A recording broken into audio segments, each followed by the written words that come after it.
ಕಾಶ್ಮೀರದ ಪೆಹಲ್ಗಾಮ್ನಲ್ಲಿ ನಡೆದಂತಹ ಭಯೋತ್ಪಾದಕರ ದಾಳಿಗೆ ಭಾರತ ಆಪರೇಷನ್ ಸಿಂಧೂರ್ ಎಂಬಂತಹ ಹೆಸರಿನ ಮೂಲಕ ಕಾರ್ಯಾಚರಣೆಯನ್ನು ನಡೆಸಿ ದಿಟ್ಟ ಉತ್ತರವನ್ನು ನೀಡಿದೆ. ಈ ಕಾರ್ಯಾಚರಣೆಯಲ್ಲಿ 70ಕ್ಕೂ ಹೆಚ್ಚು ಅಧಿಕ ಶತ್ರುಗಳು ಹತ್ಯೆಯಾಗಿದ್ದು, ಈ ಮೂಲಕ ಆಪರೇಷನ್ ಸಿಂಧೂರ ಯಶಸ್ವಿಯಾಗಿದೆ.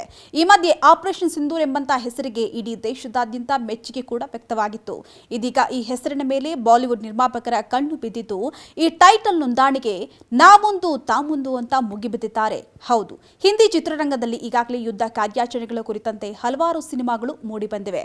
ಅದರಲ್ಲಿ ಬಾರ್ಡರ್, ಕಾರ್ಗಿಲ್ ಗರ್ಲ್, ಉರಿ, ಸರ್ಜಿಕಲ್ ಸ್ಟ್ರೈಕ್ ಹಾಗೂ ಅಮರನ್ ಸಿನಿಮಾಗಳು ತೆರೆಕಂಡು ಯಶಸ್ವಿಯಾಗಿವೆ. ಈ ಹಿನ್ನೆಲೆಯಲ್ಲಿ ಇದೀಗ ಬಾಲಿವುಡ್ ಮಂದಿ ಆಪರೇಷನ್ ಸಿಂಧೂರ್ ಕಾರ್ಯಾಚರಣೆಯನ್ನ ತೆರೆ ಮೇಲೆ ತರಲು ಯಶಸ್ವಿಯಾಗಿವೆ.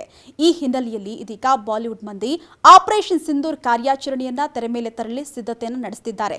ಇದಕ್ಕಾಗಿ ಕಾರ್ಯಾಚರಣೆ ನಡೆದಂತಹ ಮೊದಲ ದಿನವೇ ಶೀರ್ಷಿಕೆ ನೋಂದಾಣಿಕೆಗೆ 30ಕ್ಕೂ ಹೆಚ್ಚು ನಿರ್ಮಾಪಕರು ಅರ್ಜಿಯನ್ನ ಸಲ್ಲಿಸಿದ್ದಾರೆ. ಇವರುಗಳ ಪೈಕಿ ಯಾರು ಮೊದಲು ಅರ್ಜಿಯನ್ನ ಸಲ್ಲಿಸುತ್ತಾರೋ ಅವರಿಗೆ ಮೊದಲು ಟೈಟಲ್ ಸಿಗಲಿದೆಯಂತೆ. ಇನ್ನು ಈ ಆಪರೇಷನ್ ಸಿಂಧೂರ ತೆರೆ ಮೇಲೆ ಬಂದ್ರೆ ಇದರಲ್ಲಿ ನಾಯಕ ಯಾರಾಗಬೇಕು ಎಂಬುದರ ಕುರಿತಾಗಿ ಜಾಲತಾಣದಲ್ಲಿ ಚರ್ಚೆಯಾಗಿದ್ದು, ಅಕ್ಷಯ್ ಕುಮಾರ್, ವಿಕ್ಕಿ ಕೌಶಲ್, ಸಿದ್ಧಾರ್ಥ್ ಮೆಹ್ಲೋತ್ರ ಹಾಗೂ ಸನ್ನಿ ಡಿಯೋಲ್ ಎಂಬಂತ ಹೆಸರು ಕೂಡ ಕೇಳಿಬಂದಿದೆ.